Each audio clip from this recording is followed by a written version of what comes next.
también está cubriendo estudiantes del taller de producción periodística que están trabajando un montón, divino, y así que después también les sirve esto de insumo. Acá hay algunas y algunos estudiantes del taller de producción periodística. Buenísimo. Bueno, si le parece entonces, damos comienzo Sí. a esta mesa denominada Discursos de odio y comunicación violenta, los peligros para la democracia y la construcción de enemigos internos, en el marco del 23º RedCom. Agradecemos mucho a la directora de la carrera, a Isa Boykens, que nos está acompañando y bueno, apoyó también la iniciativa de realizar este espacio de encuentro. Queremos adelantar también el pedido de disculpas de la decana de la Facultad de Periodismo, Andrea Varela, que no va a poder estar presente hoy. Y bueno, dar paso también a la conversación entre estos dos grandes compañeros, como son Alejandra y Flavio, con quienes hemos recorrido tanto de estas discusiones, en un tema que siempre está vigente, lamentablemente, y que bueno, que se vuelve sumamente necesario volver a repensar en este marco. Y bueno, también no quiero dejar de agradecer la presencia de Silvia Alfino, una profesora de todos nosotros, bueno, que nos enorgullece con su presencia aquí. Bueno, hago una presentación breve de Alejandra para comenzar y comenzamos con su exposición. Alejandra Sebrelli, bueno, es una compañera que es parte de RedCom desde hace mucho tiempo, diría desde su fundación, como también es parte de la fundación de la carrera de comunicación en la Universidad Nacional de Salta. Es licenciada en Letras y profesora superior en Letras por la Universidad Nacional de Cuyo, doctora en Humanidades por la Universidad Nacional de Salta, postdoctora en Comunicación, Análisis del Discurso y Semiótica por el CEA de Córdoba. También tiene un postdoctorado en Comunicación, Medios y Derechos Humanos de la Facultad de Periodismo. Y bueno, es una docente investigadora categoría 1 con una amplia trayectoria y recorrido en las discusiones del campo y particularmente en los temas referidos a análisis del discurso. Así que bueno, una palabra más que autorizada para abordar esta problemática que justo en estas últimas semanas, con la problemática mapuche, como se fue planteada, como vuelve a ponerse sobre el tapete, así que se vuelve muy oportuno este panel.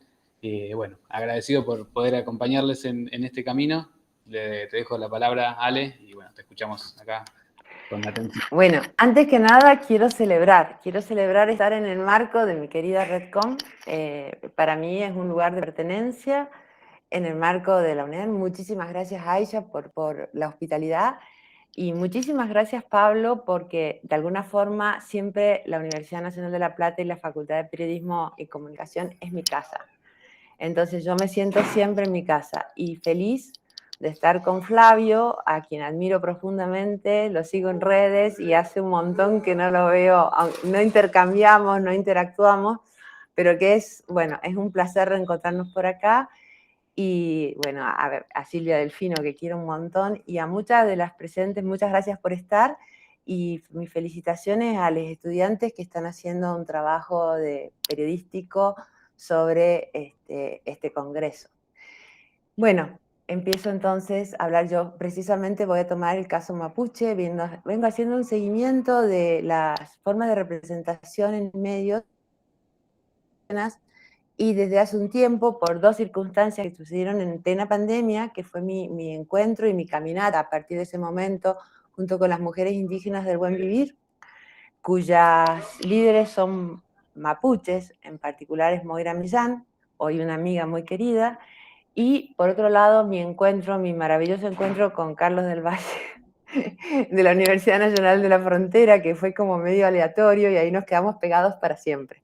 Entonces, ahí estamos trabajando y pensando en conjunto y es un honor, porque también es un amigo querido de la Facultad de Periodismo y Comunicación de La Plata y muy reconocido en Latinoamérica. Entonces, bueno, empiezo, Pablo, si tenés la amabilidad de compartir, es un power cortito e iré. Ustedes me preguntan, voy a tratar de ir lo más rápido posible, lo que no entienden, por favor me preguntan luego.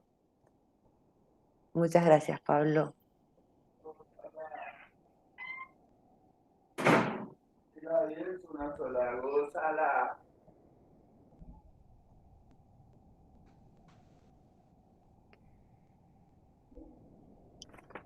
¿Estás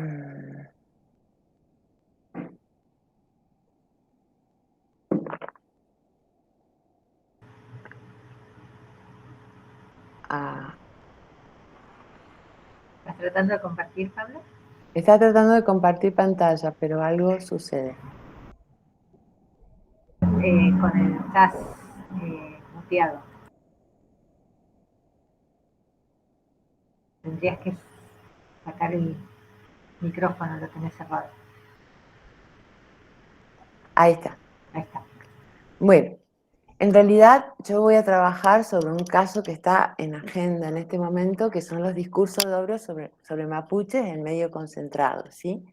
Y sobre una categoría sobre la cual vengo trabajando en equipo con universidades de todo el NOA y el NEA, que son las representaciones mediáticas estigmatizantes, en este caso centradas en la construcción del enemigo interno. Adelante, por favor. Gracias, Pablo. Entonces, voy a tomar una perspectiva, podría tomar varias, pero he preferido tomar una perspectiva desde la sociocrítica, desde Marc Angenot, porque me posibilita explicar mejor cómo funcionan en este entramado discursivo los discursos de odio.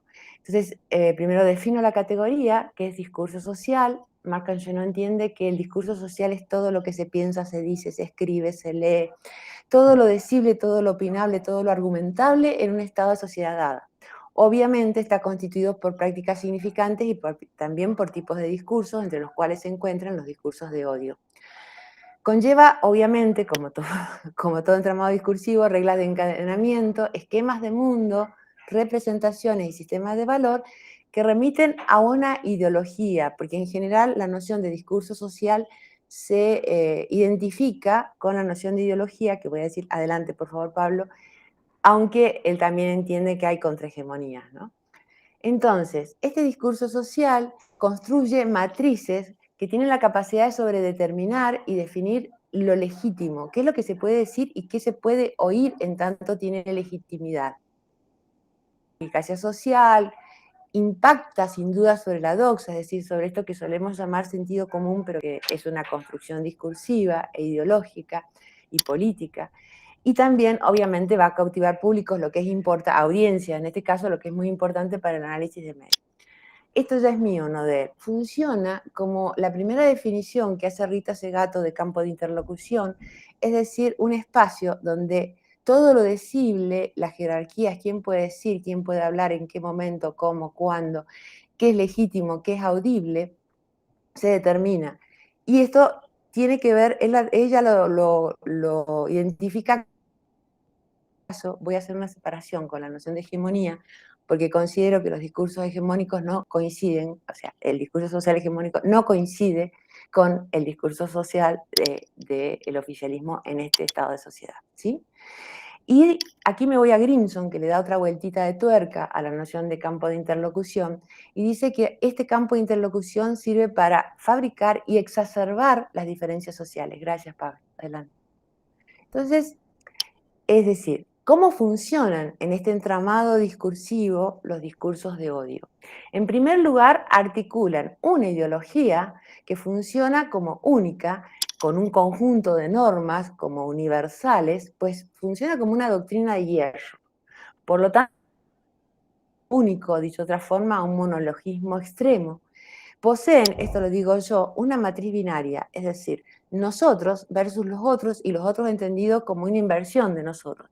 Lo que he observado al trabajar con representaciones estigmatizantes es que estas matrices binarias son las matrices de todo tipo de discurso violento y de prácticas violentas, ¿sí? Me preguntan sobre eso si quieren después. ¿Cómo funcionan? Van a apelar fundamentalmente a temores y prejuicios que tienen larga data en la memoria colectiva, pero que están todavía en circulación. Y van a co-construir representaciones sociales estigmatizantes. ¿Qué entiendo por esto? Y aquí me voy a Hall, podría hablar más de esto, pero prefiero centrarme en él. Es decir, van a escindir qué es lo normal o lo normalizado de lo abyecto, ¿sí? Entonces construyen generalmente extrema. Estos otros, los que están puestos en este lugar por este discurso, son vistos como amenazas, como responsables de algo que se considera una pérdida. ¿Pérdida de qué? De este supuesto orden que generalmente responde, en este caso, a una noción de raza, generalmente es heteronormado, cierto modelo económico, ambiental, etc. Y plantean la reposición de esta pérdida como alguna forma de segregación que puede llegar a la exterminación. Entonces, obviamente son discursos altamente excluyentes de esa alteridad y obviamente atentan contra la vida democrática. Adelante, por favor. Fíjense, si bien esto no tiene que ver con los mapuches, quiero ver un caso de exclusión y de genocidio larvado. Esto es de este año, es un diario de página, por supuesto, de página 12, que dice que la mortalidad infantil entre los huichis se ha duplicado en Salta.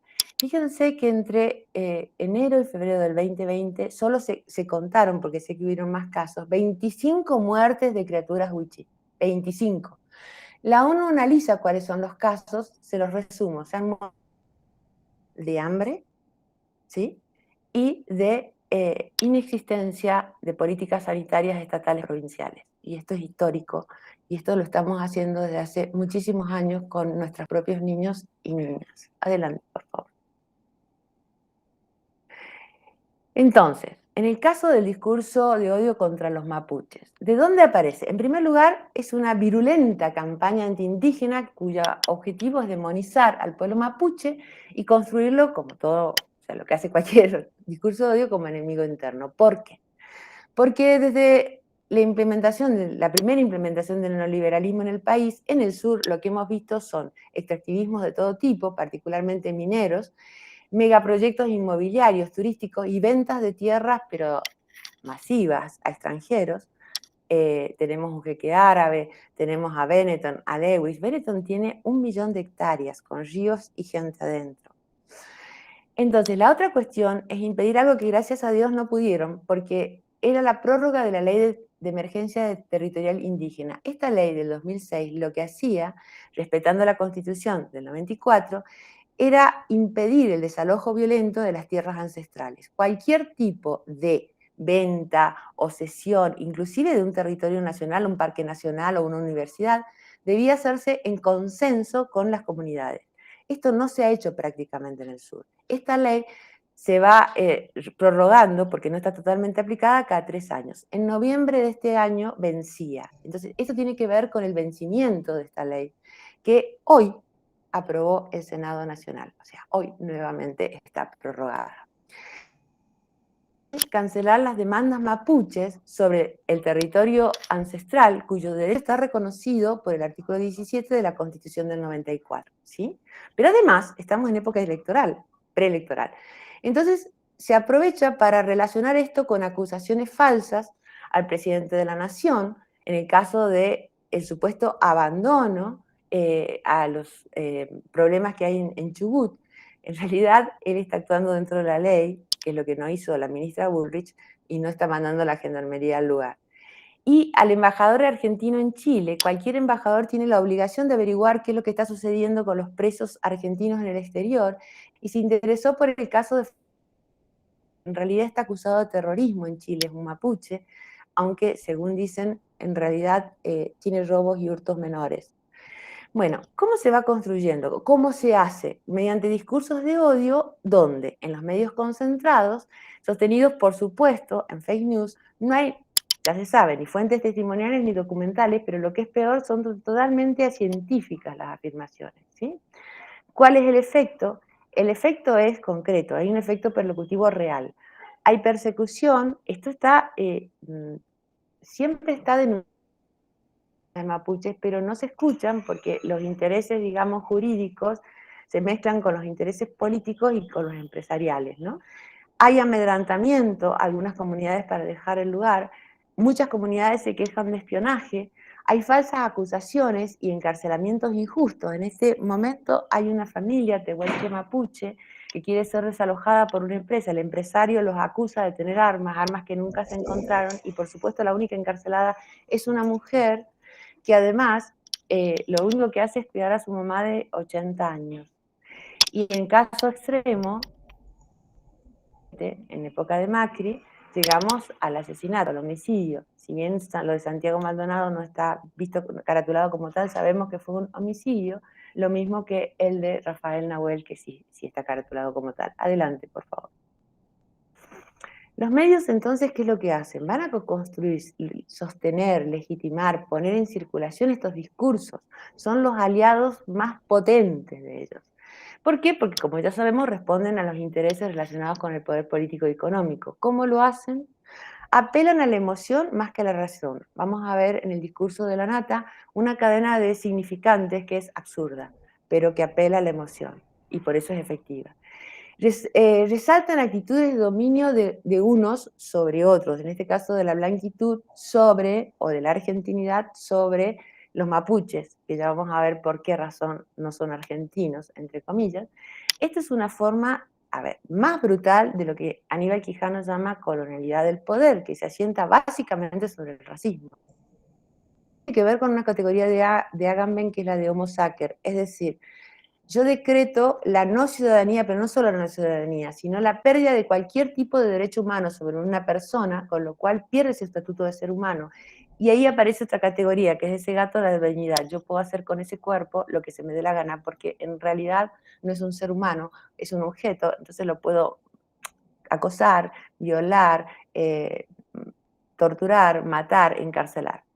Entonces, ¿de dónde sacan todo esto? Toman del discurso social que están en fragmentos narrativos circulando, las representaciones sociales estigmatizantes de larga historicidad. Esto es lo que voy a mostrar en el análisis, en relación a miedos históricos que tienen que ver con la diversidad racial, genérica, de clase. ¿Qué es lo que hacen? Los van a replicar, recircular, reactualizar, coproduciendo también la diferencia y la desigualdad. Adelante, por favor.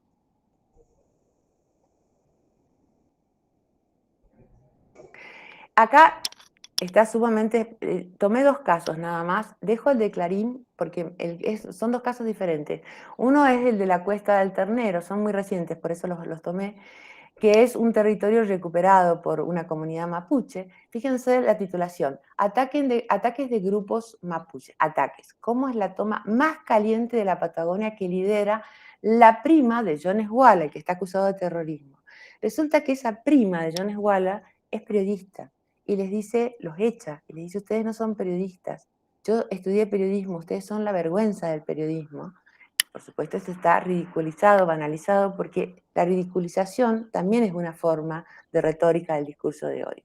Ahora vamos al programa de PPT, Periodismo para Todos, del 13 del domingo, este domingo pasado. Fíjense, la titulación era Indios al ataque. En la Patagonia se vive un clima de terrorismo. Habría que aplicarles la ley de terrorismo. Eso dice un señor a quien se le hace una entrevista, que es un empresario, por supuesto, del Bolsón.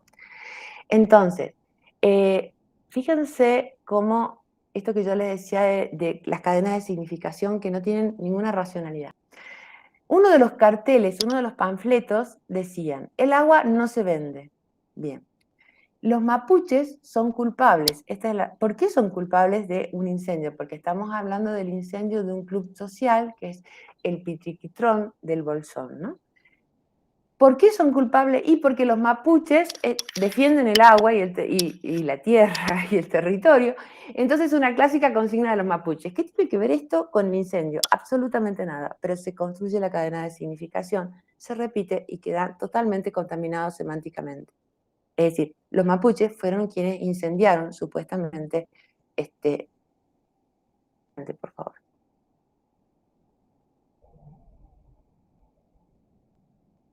Entonces, veamos cómo funcionan algunas características del discurso de odio que yo la saqué de la ONU, ¿no? Primero, el contexto social y político. El contexto social y político hubieron reclamos masivos contra una venta de un mega emprendimiento inmobiliario que hizo Arabela Carreras, que es de Juntos por el Cambio, que es la gobernadora, y otorgó a Lewis. Pero en estas protestas masivas no solo habían indígenas, era toda la población, ¿sí? Y por otro lado, la intención de anular la prórroga de la ley a la que ya le hice referencia. La otra cuestión que interesa es cuál es el estatus social y el tipo de audiencia. Obviamente sabemos que la nata, pese a la pérdida de rating, conserva audiencia y conserva cierto prestigio, lamentablemente, ¿no? La intencionalidad del discurso. Por lo poquito que es evidente que van a criminalizar a los mapuches y también a denigrar el gobierno nacional que todo el tiempo estuvo burlándose tanto de Fernández como de Bielsa. El contenido y la retórica del discurso. El contenido es totalmente estigmatizante, racista, xenofóbico y también antipopulista, si ustedes quieren, antiperonista. Y la retórica es como toda la retórica de la nata, digamos, espectacularizante, es irónica, ya les dije que es una forma del discurso, de la retórica del discurso de odio, es muy provocativa y muy violenta. Interesa también el ámbito del discurso, el tamaño, la magnitud, etc.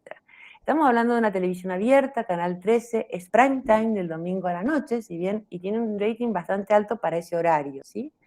Y preguntarse si incita o no a la violencia. Por el único fragmento que le cité, es evidente que está incitando a la represión del pueblo mapuche y tratando de legitimar su participación en el debate público. Adelante, por favor.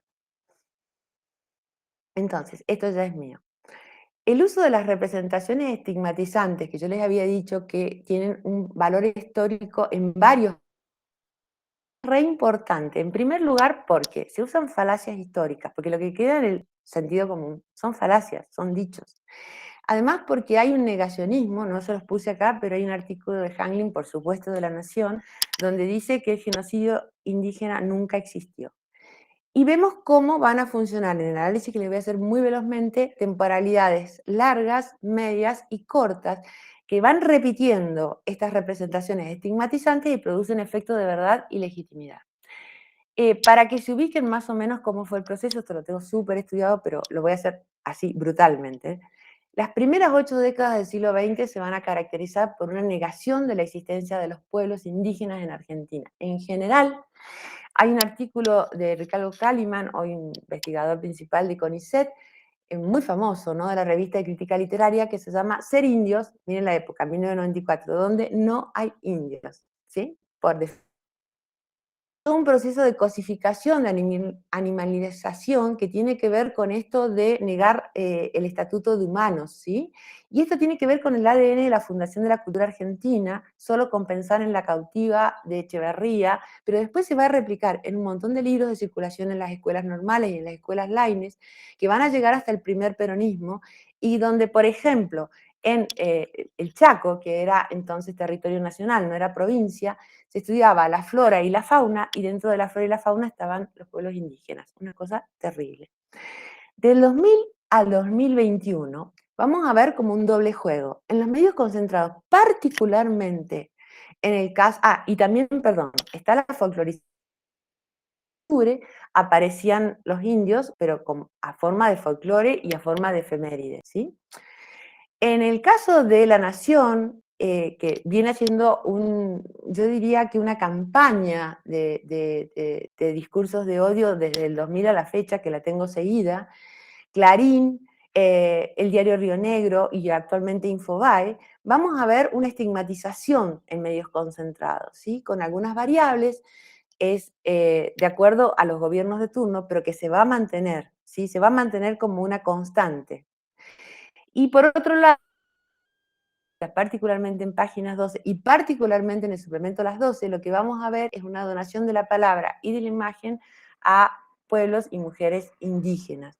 Y por supuesto, en la época del gobierno kirchnerista, digamos, es más evidente la donación de la palabra también en otros medios, y durante el macrismo vamos a ver una forma de estigmatización de la palabra que tiene que ver con la tacha de la palabra o la ironización de la palabra de las mujeres indígenas. Adelante, por favor.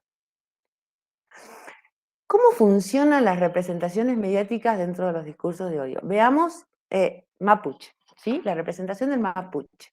Lo que está pasando hoy en los medios. Extintos.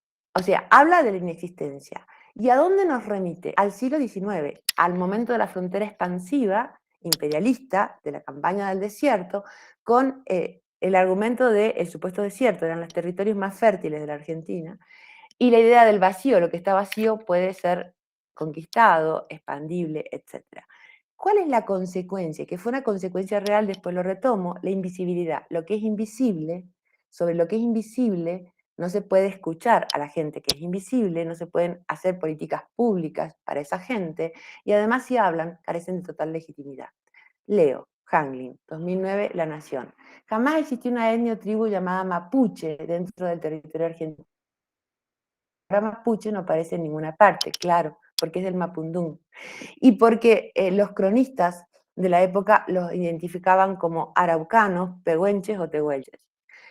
Son chilenos. ¿Qué quiere decir esto? Son extranjeros y aquí nos vamos a ir a una categoría de larga data.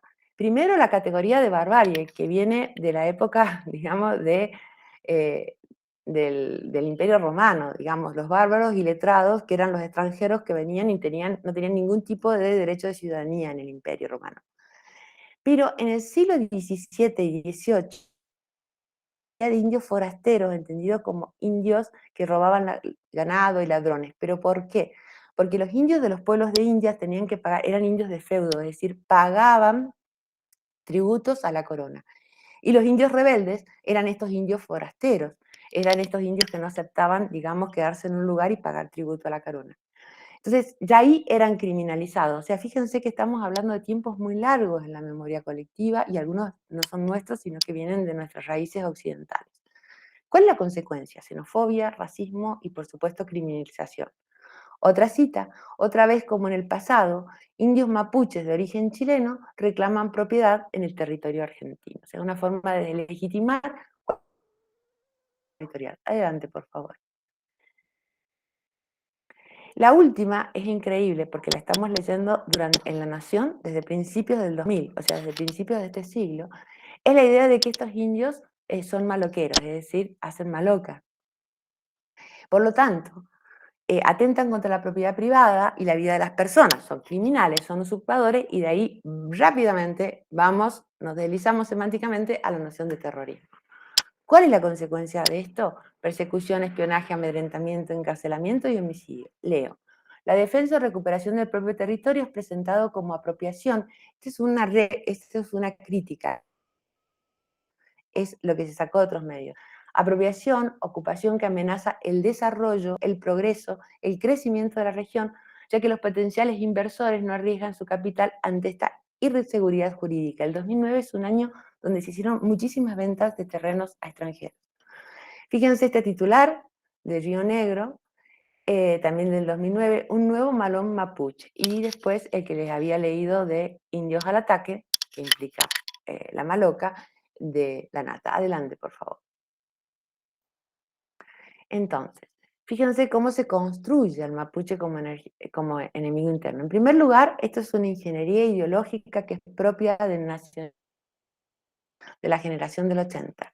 ¿Por qué querían encubrir o negar la cuestión indígena? Por dos razones. Primero, para encubrir el genocidio, y por otra razón, porque si los indígenas existían como tales, había que darles el reconocimiento de las tierras propias. Y eso era algo que no se estaban dispuestos a dar. Entonces, lo transforman en una cuestión de soberanía nacional.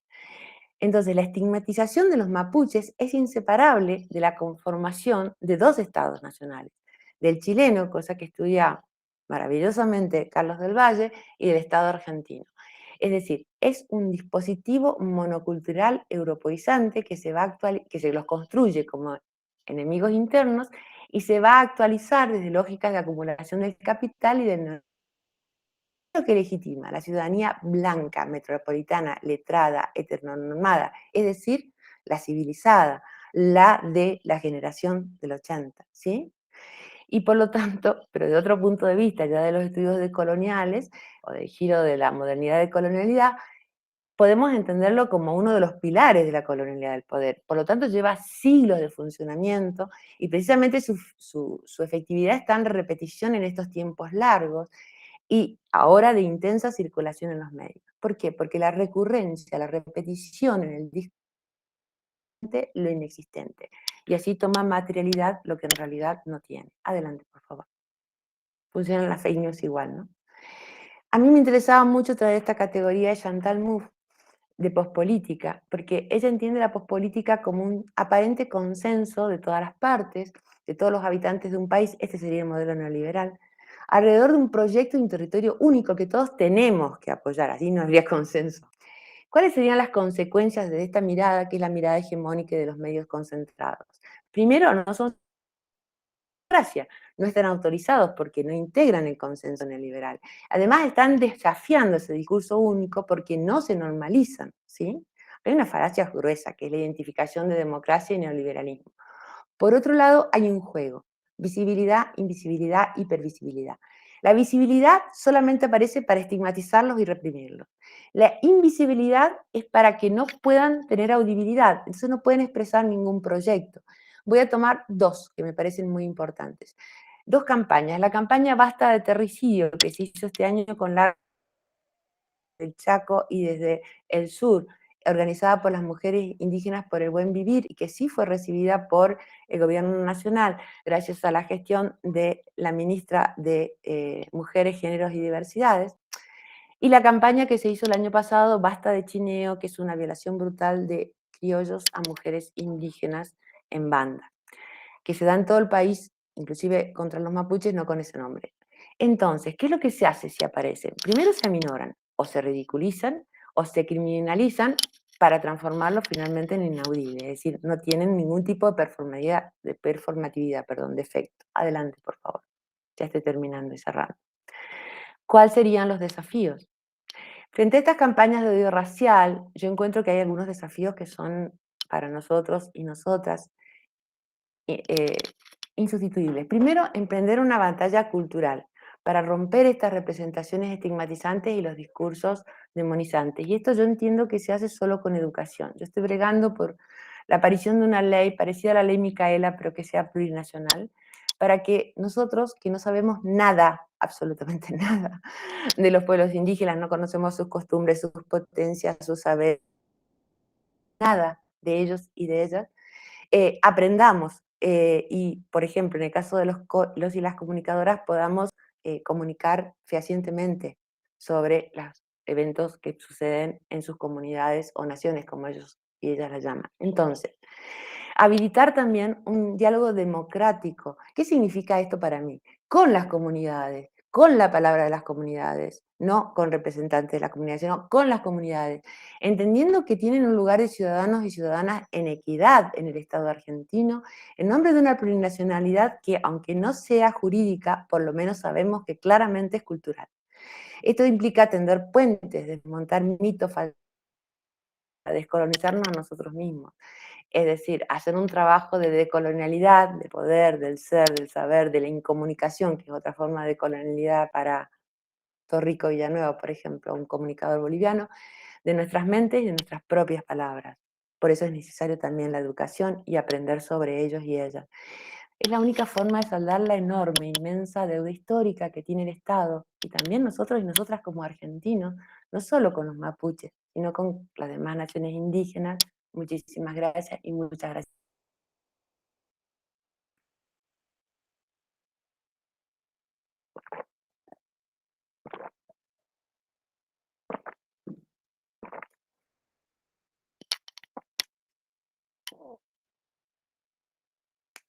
Estás muteado, Bien, Pablo. perfecto. Bueno, no, que me perdía los aplausos en el medio de desconectar y salir.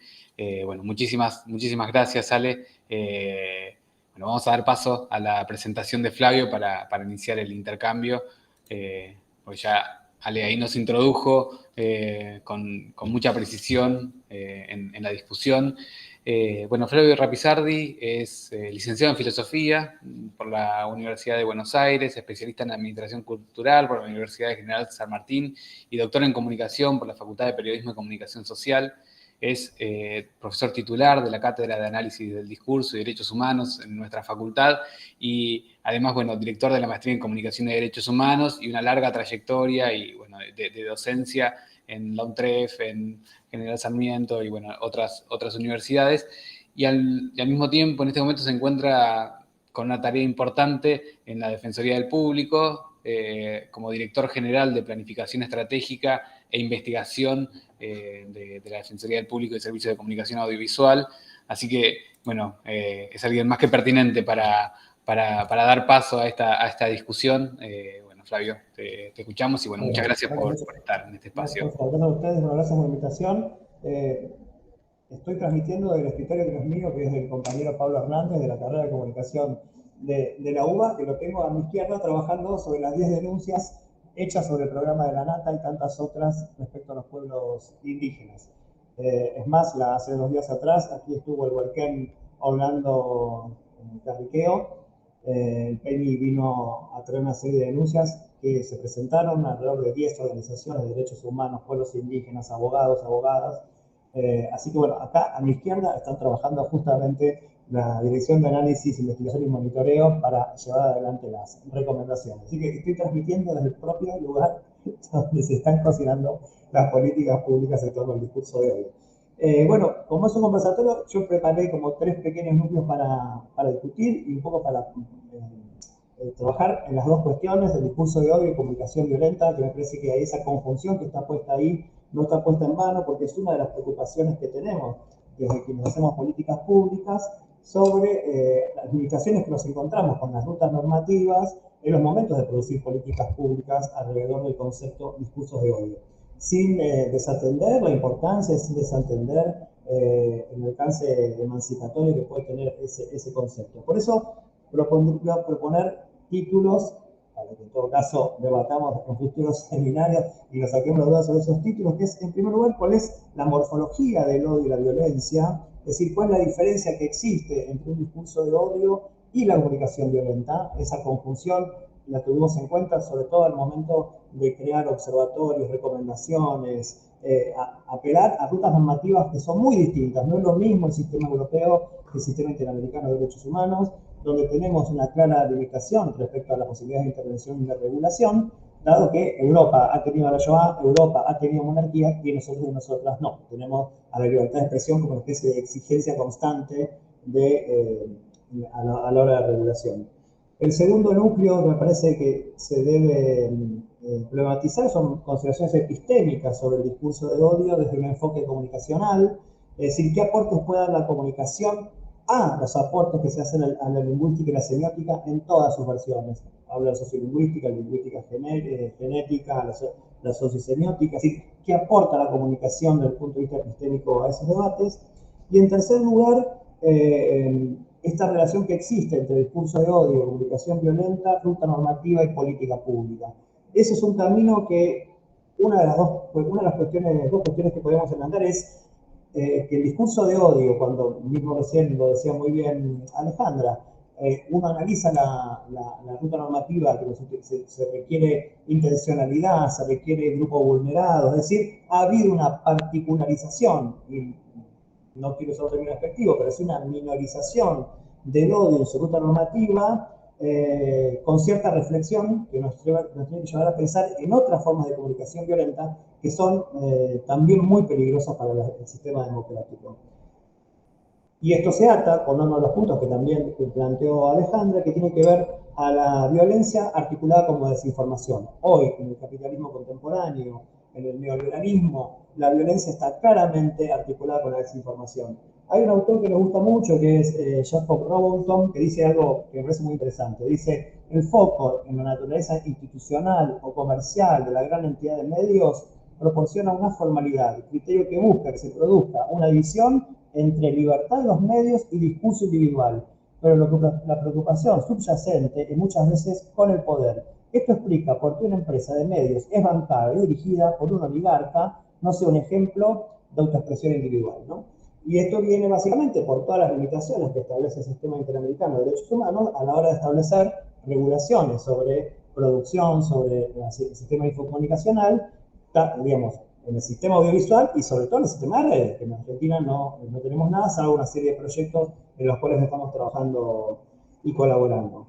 En primer lugar, lo que se llama discurso de odio y que nosotros lo consideramos como una de las manifestaciones posibles de la violencia en la actualidad, se da en un juego entre una institucionalidad que es la industria cultural en cualquiera de sus formas, industria de entretenimiento, y un género, podemos decir, literario, un género retórico que es el bus digital. Porque acá hay otra afirmación que están haciendo los analistas de lo que se llama las burbujas de filtros, las democracias algorítmicas, y es considerar que la fake funda su ubicuidad, su formación, su configuración en las nuevas tecnologías. Es decir, la fake, tal como la conocemos hoy, no existiría en términos, podría existir como mentira, como medio mentiroso, sobre el cual se puede generar descubrimiento. De hecho, el propio Grupo Clarín reconoce su caída en rating, como decía también recién Alejandra, ha caído el rating de la Nata, pero sigue siendo 10 puntos. El día domingo, cuando se presentó el informe sobre mapuches, mientras 2 días después un programa de Malnati que presentaba a una agrupación wichí que pasaba hambre y lo presentaba como idiomas indígenas modelos, que tuvo 2 puntos de rating. Entonces, estos discursos del odio, como para nosotros, no son solamente afirmaciones de tipo discursivo, sino que son dispositivos, son condensadores que se dan entre esta industria cultural y ese bus digital, ese ruido digital que circula y circula y circula, y que de algún modo me lleva a lo que dice Vital Ronell, la filósofa estadounidense, a hablar de la queja como un nuevo género retórico, continuación del cotillero, ¿no? La queja, la queja como forma de odio, la queja como insatisfacción, la queja como este dardo disparado hacia un sector social que está gozando de algo que debería gozar en nuestro lugar. Por eso, uno de los primeros debates que hay que establecer cuando se está hablando de odio es una desnaturalización del odio, entendiendo que considerar al odio como una cuestión natural, entre comillas, es propio de los enfoques del individualismo metodológico y, por lo tanto, una contradicción performativa, porque si el discurso de odio es individual, entonces el discurso de odio es social, ¿no? Básicamente, todos los argumentos tenemos que desarrollarlos en momentos en que tenemos que presentar batalla para establecer regulaciones sobre plataformas, regulaciones sobre el sistema audiovisual, con una ley de medios que fue cercenada por el macrismo y que nuestro gobierno todavía no puso en funcionamiento, ni siquiera posiciones alternativas.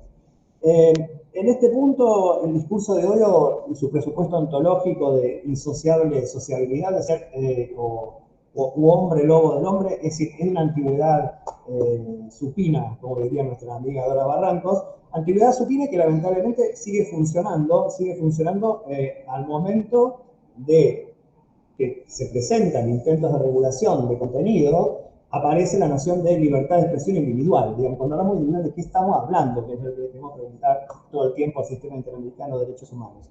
En ese punto, si hablamos de la morfología del odio, ha habido un giro freudiano de Freud en adelante, donde el odio pasó a ser pulsión. Si el odio es pulsión, ya no es naturaleza, ya no es instinto, y a partir de considerar al odio como pulsión, vemos que los odios se configuran dentro de sistemas aversivos de segregación institucional. Es decir, el odio, y en esta forma los discursos del odio, no se dan como problemas de mera identificación, no se dan como mero problema de autodefinición, autopercepción, sino que tiene que ver con un enfoque superando el monismo epistemológico, de un holismo estructural, histórico, cultural, donde se vea que hay una clara diferencia y una relación a atender entre el odio, la discriminación y la violencia. Si hoy seguimos las rutas normativas trazadas tanto por la Comunidad Europea como el Sistema Interamericano de Derechos Humanos, tenemos que los discursos de odio terminan resolviéndose en discursos de discriminación. Y para esto existen la conferencia de Durban, existen las conferencias latinoamericanas, existen una serie de herramientas internacionales de lucha contra la discriminación, en donde el discurso de odio encaja y produce, por lo tanto, una tautología. Con esto no estoy haciendo una crítica, puedo decirlo, al discurso de odio porque se utiliza, pero en Argentina no hay ruta normativa construida sobre el discurso de odio, por lo que la utilidad a la hora de presentar políticas públicas u observaciones de tipo jurídico penal o de tipo jurídico comercial o lo que fuere, es casi cerrada. Hay que disolverlo en formas de discriminación.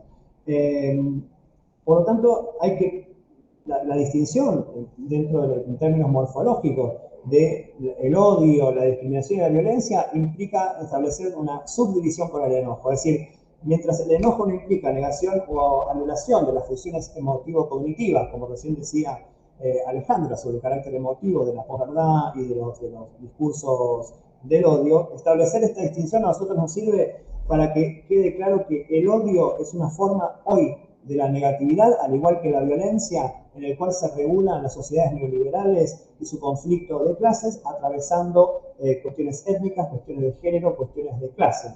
Y para eso es importante incluir al odio como un género de la violencia, básicamente porque tenemos a esta especie de particularización de esta herramienta, como es el discurso de odio, que ya está, digo, resuelto en otras rutas normativas. Ahí me animo a tomar a Julia Kristeva, que es una autora que me gusta muchísimo, donde el poder de la perversión, ella distingue claramente entre lo que seríamos el olvido, el cual tiene posibilidad de acceso al signo y por lo tanto al discurso, el rechazo, que tiene posibilidad de acceso al signo y por lo tanto al discurso, de otra forma de perversión, que es la abyección, que no tiene posibilidad de acceso al signo, sino de esbozo de signo, ¿no? Esto dice Julia Kristeva en Los poderes de la perversión.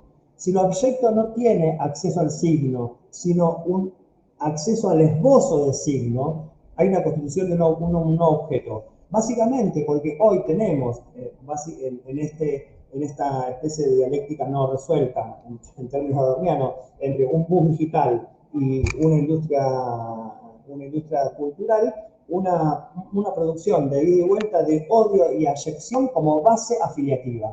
Hoy las bases afiliativas de las identidades, las bases afiliativas que se producen en el mercado y que se producen ahí sí, como decía recién Alejandra, en términos de Angenot como discurso social, como todo lo que es dicho, escrito, pintado y representado en un momento histórico, es esa base afiliativa de odio, abyección y violencia, en donde hay que especificar las dimensiones de lo arcaico, lo residual y lo emergente en términos de Raymond Williams, porque, como también bien señalaba Alejandra, hoy se reactivan las viejas antiguas y residuales dicotomías como la de barbarie, que nunca han sido lo mismo, nunca han sido dirigidas a un colectivo determinado, sino que el colectivo que entra dentro de la barbarie es el colectivo que no está dentro de la civilización. En un momento fueron indígenas, en otro momento fueron los gauchos, que fueron los migrantes italianos, en actual momento son migrantes paraguayos, bolivianos y peruanos, más no venezolanos y colombianos, ¿no? Eso es bien interesante ver hoy cómo se da esa operación sobre ciertos colectivos migrantes en su valoración y su disvaloración. Y otros elementos de esta forma que toma la negatividad como base afiliativa es la victimización del odiante. Hay una victimización del odiante, de aquel que produce, como antes dijimos con el Habitar Hotel, el discurso o el género de la queja, el discurso del cotilleo de la queja, se victimiza como odiante. Y esto es el colmo de los colmos. Contra eso tenemos que enfrentar las políticas públicas. Tenemos que salir con recomendaciones o con iniciativas de orden judicial a personas que se consideran a sí mismas víctimas, como ha sido el caso de Limay, que es una televisión comunitaria absolutamente discriminatoria en relación al actual conflicto mapuche en Lago Mascardi, ¿no? Es una televisión comunitaria que reproduce los estereotipos frente a una campaña que se había lanzado en Radio Nacional que se llama Yo soy mapuche, yo soy mapuche, yo soy re mapuche. Fue una campaña que se lanzó paralelamente a todo este proceso de criminalización de los pueblos indígenas. Entonces, esta relación del odio como un modo de negatividad dentro de la forma de violencia, hoy es el lazo social, que no es lo mismo que decir la ligadura social. Y esto lo digo en los términos más liberales que se les ocurra, lo digo en términos de Ralph Dahrendorf, que no es un santo de mi devoción. Sin embargo, Dahrendorf está tan preocupado por el avance del neofascismo que ha salido con una serie de textos a decir, yo no soy eso, yo no doy eso. Dice, bueno, cuidado, porque el neoliberalismo destruye las ligaduras sociales. No así los lazos sociales, porque los lazos sociales son inevitables aún en la propia negatividad del rechazo. Negatividad del odio y la violencia que a nosotros y nosotras nos preocupa como investigadores, investigadoras, efectores de políticas públicas, porque se inscriben en lo que Daniel Feierstein llama muy bien los procesos genocidas. Procesos genocidas que reconocen 3 puntos: marcaje, desvalorización y posibilidad de exterminio. Es decir, lo que vemos, lo hemos visto en la última dictadura cívico-militar, lo hemos visto a lo largo del tiempo en los pueblos indígenas, lo hemos visto con los pueblos afro y lo vemos con los pobres, los jóvenes pobres de las zonas urbanas en los temas de gatillo fácil. Digamos, estos procesos de marcaje, de valorización y posibilidad de exterminio, y a veces, muchas veces Argentina lamentablemente tiene una larga trayectoria de exterminio, tiene que ver con el modo en que se configura esa negatividad en un sistema de economía del goce, ¿no? Una economía del goce, sobre todo en las zonas urbanas. Existe hoy, en todos estos procesos, específicamente el que analizó Alejandra, un tipo de negatividad en las relaciones cultural-comunicacionales que tienen una forma preestablecida, que no tienen una forma preestablecida, sino que se configuran y devienen según modos totales de regulación. En este punto vuelvo a Stuart Hall, no me interesa la etnia, me interesan los procesos de organización. No me interesa el odio, no me interesa la violencia, sino que me interesan los procesos de violación y odiadores, que son los puntos que hay que analizar. Es decir, cómo desde el sistema se producen esos enemigos también internos, en términos o lo que dijeron abiertamente, los nuevos guerrilleros, ¿no? ¿Cuáles fueron los antiguos guerrilleros? Los nuevos guerrilleros, Pablo Yonto está escribiendo en este momento para la Defensoría un artículo sobre esa diferencia, sobre los nuevos guerrilleros y los viejos guerrilleros, obviamente en toda la zona, porque no hay otro modo de responder a esta gente. Las afirmaciones como violencia, odio, discriminación, son constitutivas del lazo social en una opción epistémico-política. Pero acá tenemos un problema de cómo comunalizar en el marco de, y acá entraremos como en la diapositiva que no tengo, y para llegar a ese punto de las propuestas.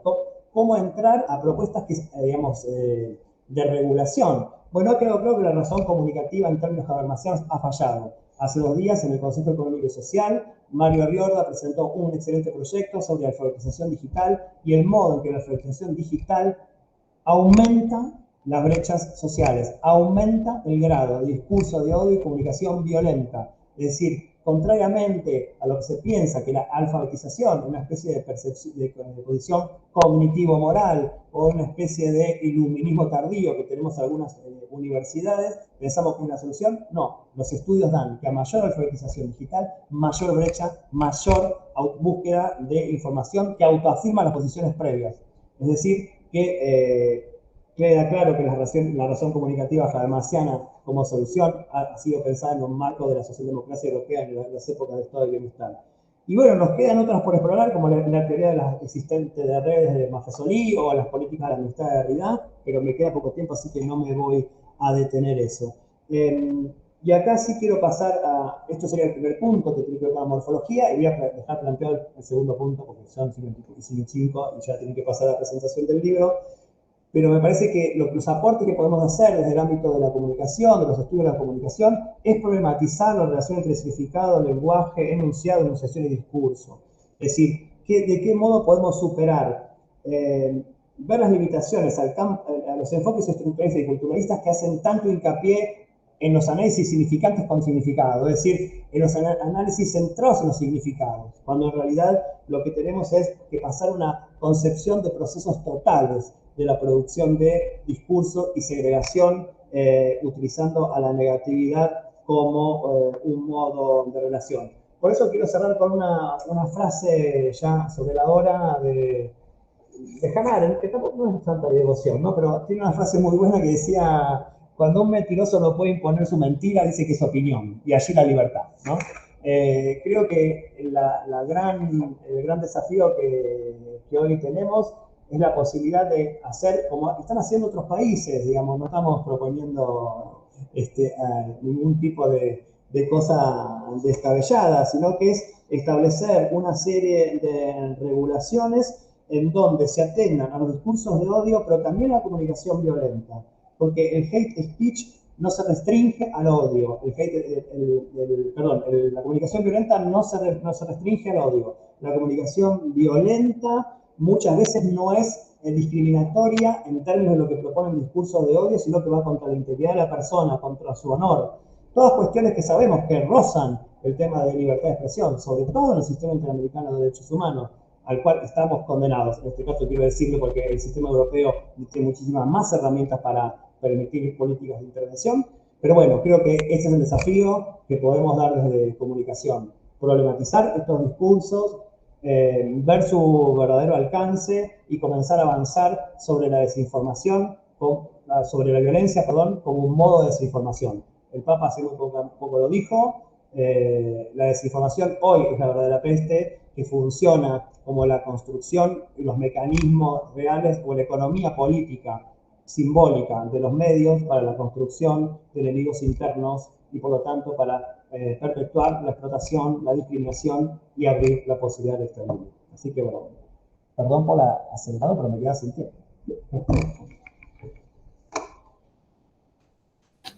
Bueno, muchísimas gracias, Flavio. Realmente es un lujo este encuentro que también incluso nos desafía a seguir pensando, bueno, cómo seguimos, ¿no? Porque, bueno, obviamente tenemos esta posibilidad de encontrar el trabajo de Alejandra de tanto tiempo de abordaje académico sobre estas problematizaciones y político y de denuncia y de participación y de militancia, y también la posibilidad de que Flavio hoy en día esté desempeñando este lugar, además de la militancia, en la Defensoría del Público, que es una de las herramientas que logramos construir en esta batalla cultural que plantea Alejandra. Me parece fundamental. Sin dudas, quedan mucho para seguir pensando y problematizando. Ahí Alejandra nombraba a Carlos del Valle. Me permito adelantar que estamos trabajando en la edición de un libro que es él dice, bueno, el reposo de las ideas de 20 años de investigación, donde también incluye en esta discusión el rol de la justicia, ¿no? O del Poder Judicial. Y yo siempre recuerdo a una enseñanza de Silvia Delfino analizando los textos de Raúl Zaffaroni, donde decía, bueno, en realidad lo que a Zaffaroni le preocupa es cómo este discurso de odio permea a los dictámenes de la justicia, ¿no? Y bueno, y cómo este libro que menciono, que pronto estará disponible en la editorial de la facultad, justamente plantea cómo es que se construyen esos argumentos sobre falacias, principalmente, que son, bueno, justamente, bueno, no es casual que muchas veces se utilicen como argumentos noticias de Clarín. Entonces, bueno, claramente nuestra democracia se ve afectada, se ve, digamos, bueno, disputada por estos discursos, y es una de las grandes batallas que tenemos que dar. Nos quedamos sin tiempo por esta vez, tendremos seguramente otro encuentro. Muchísimas gracias a AICSA y a todo el equipo de trabajo y de coordinación de la Universidad de Entre Ríos. Y bueno, no sé si alguien quiere tomar la palabra brevemente, pero estamos para cerrar y bueno, y ya dar paso al próximo panel. Yo quiero felicitar a Flavio y quisiera abrir algún tipo de diálogo más continuo con vos, pasarme un WhatsApp, algo vía Pablo, lo mismo Aisha, porque me parece que tenemos mucho. A mí me ha dejado pensando y dando vuelta y de hacer unas preguntas, algunas preguntas también. Tenemos que hablar, gracias, tenemos que hablar, Alejandra. Ya nos podemos encontrar. Sería genial, sería genial. Muchas gracias por esta oportunidad. Vayamos a Salta también. Sí. Bueno, muchísimas gracias por todo. Continuamos con este 23º Congreso de REDCOM. Así se dice. Gracias. Bueno, muchas gracias a todas, a todos. Fue un placer escucharnos. Y bueno, sí, nos quedamos con varias cosas para seguir pensando, bastante movilizador. Y no por nada, quienes venimos siguiendo los distintos paneles, esta es una de las temáticas que más ha aparecido como preocupación en las distintas presentaciones que ha habido, ¿sí? Creo que nos está cruzando, porque bueno, más allá de estas preocupaciones que ustedes dicen, realmente la dificultad que es por la fuerza que tienen estos estereotipos para construir sentido y instalarse.